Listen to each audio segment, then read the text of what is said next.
Chapter 2.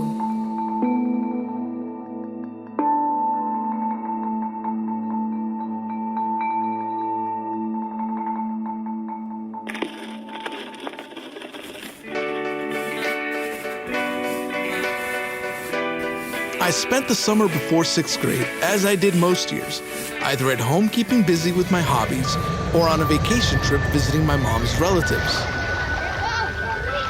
But the worries of the unknown associated with going to a new school were at the back of my mind whenever I wasn't distracted. Now, usually, the weekend before the first day of school was fun because my mom took me and my siblings to the mall to get new clothes, supplies, and book bags. But on the eve before 6th grade, without even setting a foot on a boat, I already had a sinking feeling that things were only going to get worse before they got better.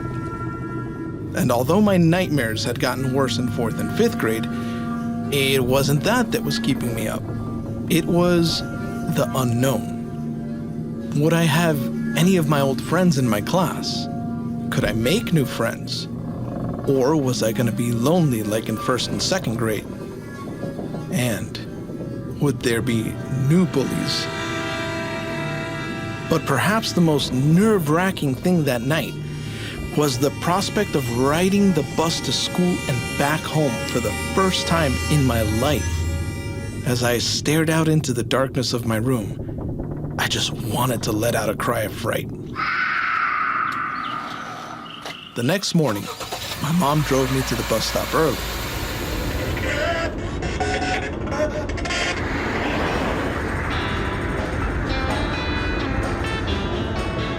And I waited with a mass of butterflies in my belly.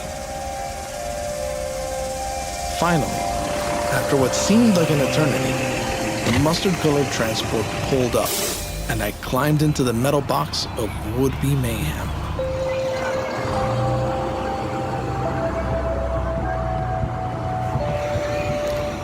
At first, there were only a few of us sitting quietly. But as the driver picked up more kids, the energy began to rise into a frenzy. Pretty soon, that bus was filled from head to tail, window to window, with kids yelling, laughing, jumping around and playing hot hand games. And all of this while the driver maneuvered through the morning rush hour on the expressway like a bat out of hell. I recognized a few faces from my previous school, and one of those was Zach, who was one of my closest friends in 5th grade. He invited me to sit with him in the back with his other friends, and I gladly accepted. As we spoke the rest of the ride, I was filled with a sense of relief when Zach told me he had the same homeroom as me. I could count on one friend, I thought. For the rest of the ride, I thought about the unusual circumstances Zach, I, and all the kids on the bus were about to have in our first year in middle school. You see, the district, in all its wisdom, had decided that we were too old to be in elementary school, but too young to be corrupted by the older teenagers. So, they crammed 500 11-year-olds onto a faraway campus, like travelers sent to prepare for an eventual voyage into those awkward teenage years. When the bus finally pulled up to the school, it was an impressive sight. There were 20 other transports of varying shades of yellow dropping their cargoes of would-be sailors onto the beach of school-age no man's land. Some kids moved quickly as if on a hot shoreline, while others dragged their feet in the sand. Zach and I were greeted at the door of the class by our teacher, Mr. Bullard, Good morning. who instructed everyone to take a seat at an assigned desk with our names. Once the bell rang, we said the Pledge of Allegiance, and he began to give us an overview of the subjects we'd be learning that year. My name is Mr. Bullard. Our weekly schedule, required supplies, and other class management stuff. As I sat there taking it all in and glancing around the class at most of the unfamiliar faces, All I wanted to do was get the date over with and return to the familiarity of my home.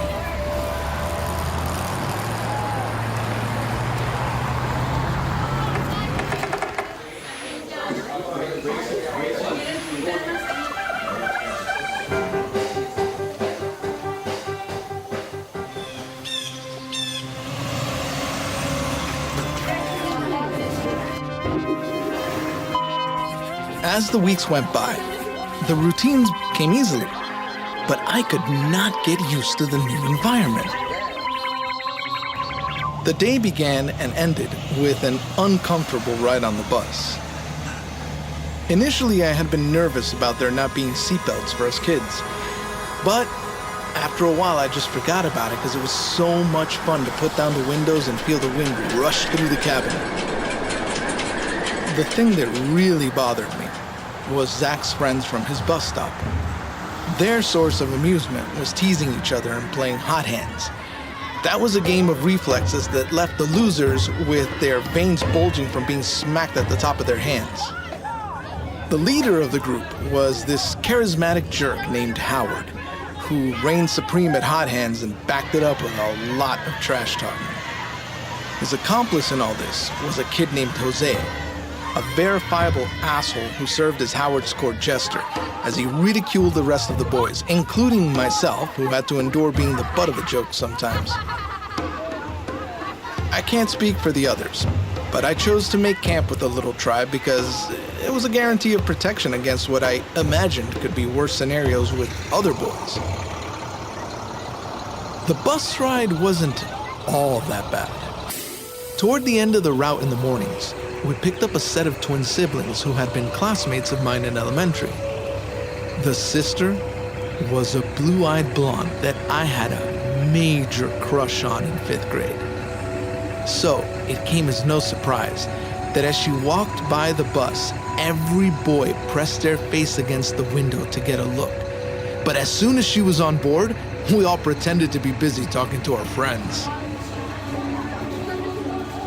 There was something different in the way she carried herself that year that made her seem unreachable to a mere mortal 6th grade boy like me.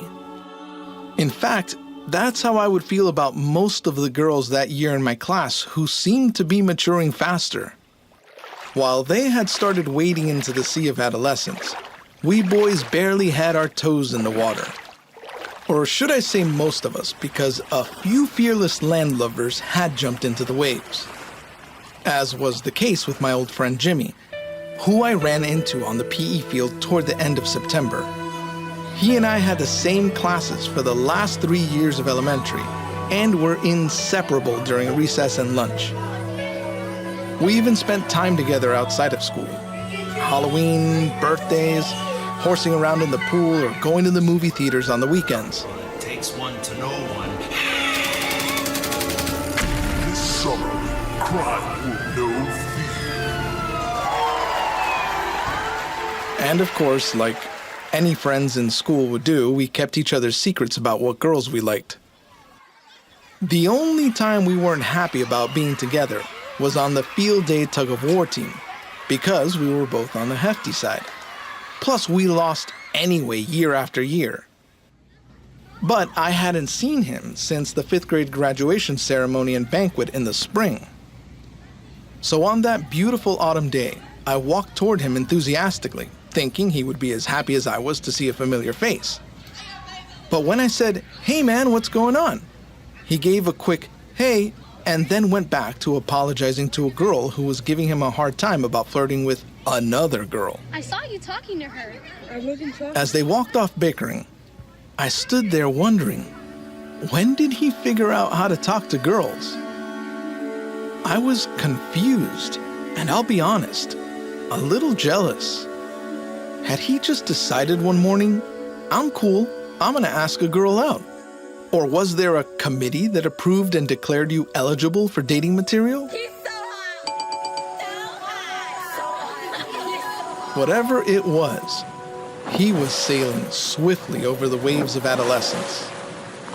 And if I wasn't already bummed about being stuck on the beach like a little kid, What reared its ugly head out of the water was perhaps the closest thing to a monster I had ever encountered.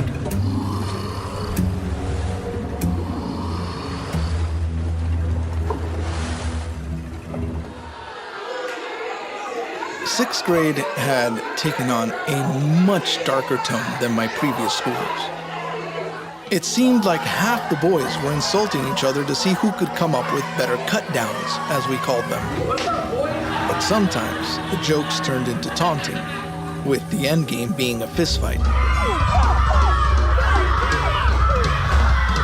I was firmly in the other half of the kids who were trying to avoid the insults and the fistfights.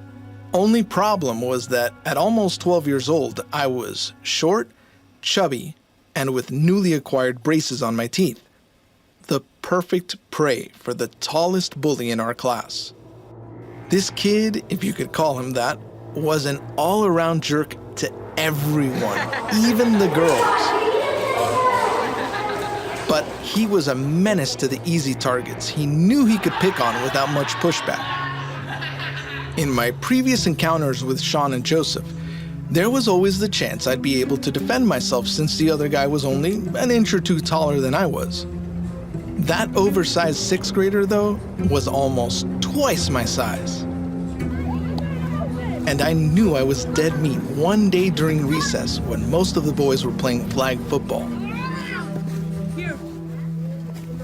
He was his team's QB, and I was playing defense, when he threw a Hail Mary pass and I was left covering him. We watched as the other players ran down the field. That's when I realized we were standing side by side, alone, within arm's distance. My heart was pounding out of my chest as I thought, is he gonna take a swipe at me? The silence grew longer, and I wanted to run, but I also didn't want him to smell the fear and pounce. And then, without taking his eyes off the field, he blurted out, "Your dad is from another country, right?" "Yeah," I replied. "I don't like your kind of people." What was I gonna say after that? He was a giant who could overpower me in a minute. I stayed quiet and just kept looking forward at the other kids. After an awkward silence, he ran off to join the other players for the field goal. I stood there for a little while, not knowing what to do, but eventually I joined the other kids as well. What I really wanted to do was match him physically and stand up for myself, but I knew I was outmuscled. After that incident, my anxiety levels were elevated most of the 8-hour school day. By October, I was on full-on avoid and retreat mode whenever I came into contact with him, as sixth grade turned into a living nightmare, just in time for the Halloween season.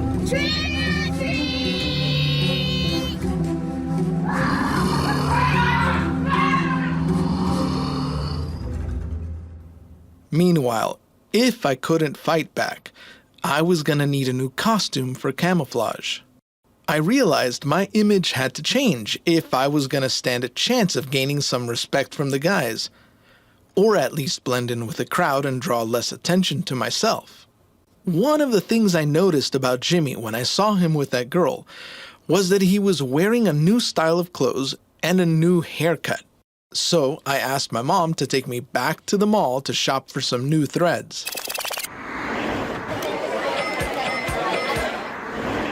The next thing I thought was I had to get a new hairstyle that was popular among the boys. And for that, I called in the coolest guy I knew, my older cousin Baz. He was 10 years older than me, always had the hottest girlfriend, rode the coolest motorcycles, went to rock concerts, and had the best stories to tell. He would know where to take me to get the best haircut. So we went to a small barber shop in my cousin's neighborhood where an old guy promised, now he promised, he would cut my hair in the latest style. That night, I almost didn't sleep from the excitement of showing off the new me to my peers because I was convinced that was going to be the thing that would turn everything around.